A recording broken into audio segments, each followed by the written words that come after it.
Hello everyone and welcome to Double Bits Workshop.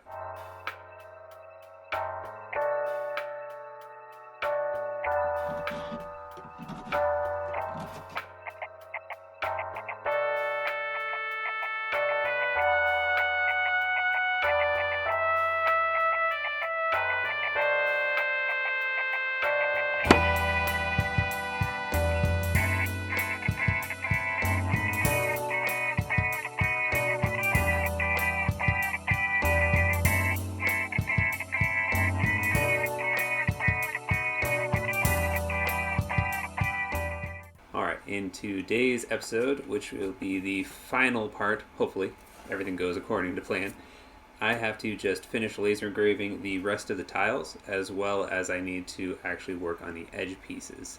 Now, I'm kind of 50-50 on if I actually want to do any kind of stain or anything as a final part, because I just really like how each of these tiles are turning out. So at best, what I might do is just either a light oil or something just to kind of protect it, so that way if anything spills on it or anything at all like that, it won't actually be just an open sponge with a very dry piece of wood. It'll actually be somewhat protected with a nice oil of some kind. So stay tuned as we have fun with a good old laser engraver.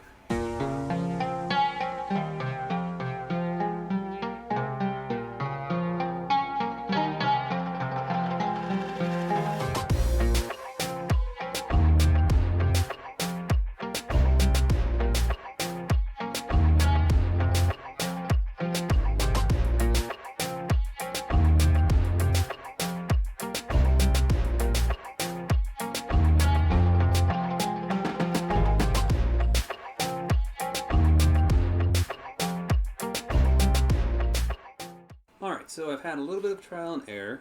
I burned the first one, as I did before, for ore, and sorry.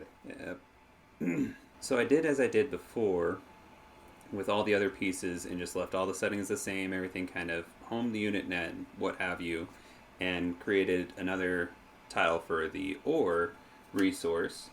And I played around with the settings a little bit because I was still having that kind of ghost trail that we were seeing in some of the other images where I was having to stop it at the very end. It wasn't quite the best setup, so if you are playing around with Lightburn, I found a few options in there. So one of the things I was setting up and having issues with is I was turning it on to run the grid pattern differently. So instead of it just going back and forth, I had it going in an offset pattern, which worked great, increased time and speed properly, but my DPI, or dots per inch, was off sadly, and this was the effect it had.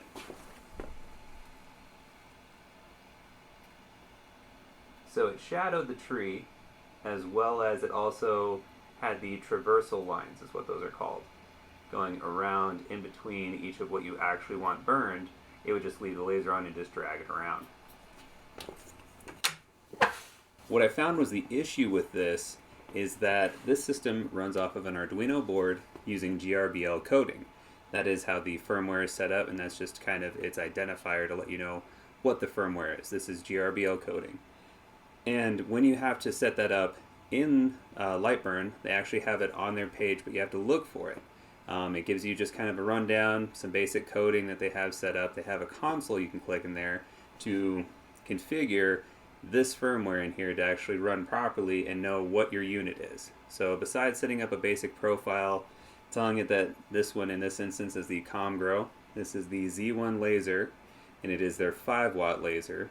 So those are the basic parameters that you can set up. Besides also what your actual table is will be set up in there. So when you click your profile, it'll automatically set your grid up to what your laser is capable to even burn. So I did all that, had the profile and everything in there when I first started all this. So all that to say, one of the things that I found out on that system was that it just needed reconfigured to actually know that this is a GRBL. Besides, it knows it when you plug it in, but you have to tell the firmware and the software and everything to kind of play nicely. So I played with those settings, turned it into offset mode, so I was able to get my times down.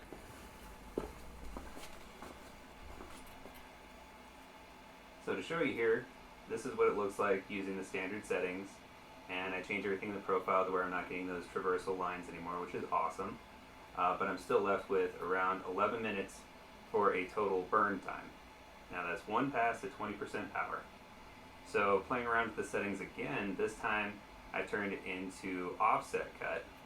Using it as a single pass, leaving it at 20%, it increases the time and moves the laser around to finish out one item and then go to another, and then it goes back and kind of hits some of the other highlights, and it kind of picks and chooses. This burn time is only 1 minute and 42 seconds. A great deal faster, with a few different minor changes in the settings. So running it 2 passes, it's a little bit darker, a little too dark for my liking. It was actually getting some of these little scorch lines off to the side. Flipping it over, what I ended up doing was instead of doing 2 passes, I just upped the power to 40%, but I was still getting a lot of that burning. So it's not because it burned it twice, it's just still too hot for it. So my optimal settings for what I have on this type of wood was running it at 30% in the offset pattern, and it only is 1 minute and 42 seconds long for this entire burn time, and the image came out almost as crisp and as good as this bottom one for 11 minutes. The only differences on it is the darkness is a lot more consistent on here. Every now and again there can be little dots that are a little bit brighter based on your wood type. If it hits a more soft spot versus like these lines are a little bit darker, you get to see those a little bit more drastically, but not very much. You have to pay a lot of attention and look really close. Otherwise, between the two, it's kind of negligible. But the thing that is most important to me is this time. It gives me the ability to properly cut, helps me make sure to be able to burn everything on a proper timeline, and the faster I get these pumped out, the better chance I have of finishing the product on time. So, a few of the things I've kind of picked up and learned from Lightburn. I'm still on my trial period. I still have 24 days left. I'm excited to keep playing with it, but I'm definitely going to see how well the program works before I take the plunge to buy it.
Alright, so a lot of preliminary testing, additional pieces. I've gone through and done all of my different offsets, playing with the laser, getting all the settings down for what I need for this project, and using all of these scrap pieces, as you can tell, to make the initial burns and testing everything out, testing multiple sides and everything on different pieces, and I got it. All of the side pieces are finally done, and let's take a quick look at them. Alright, so the initial piece, what it looks like. So on one side we have the 3-to-1, whatever you got, and then 2-to-1 for the wheat. So there is the 3-to-1. There's the 2-to-1 for the wheat. Same thing, 3-to-1 on the one side. We got 2-to-1 for brick on this side. Came out real good on that side. This side is off ever so slightly for the brick. But this is also the preliminary, first time doing this type deal, so I expected a few little issues. So there's the 2-to-1 for sheep. So same thing, 3-to-1 on that side. There is the 2-to-1 for wool.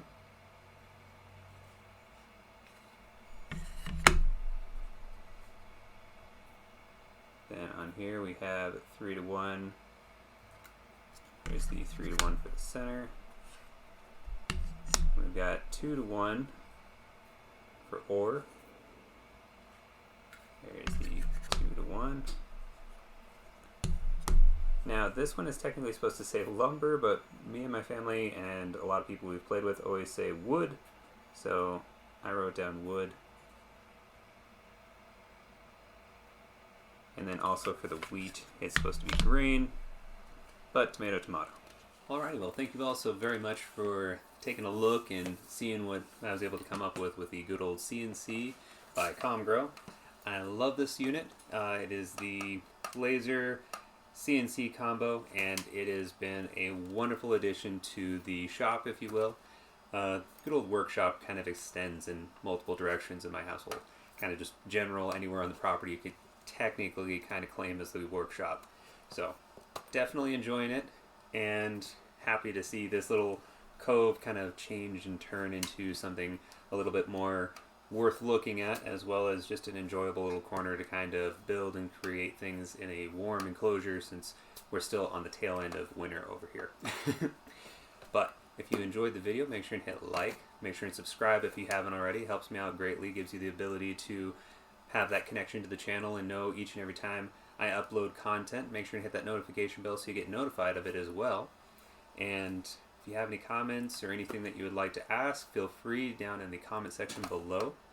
And I'd have to say, this unit has been wonderful. I've kind of been using it off and on every other day, pretty much almost every week since I got it for almost, got this in January-ish, so about a month or so. A couple months now.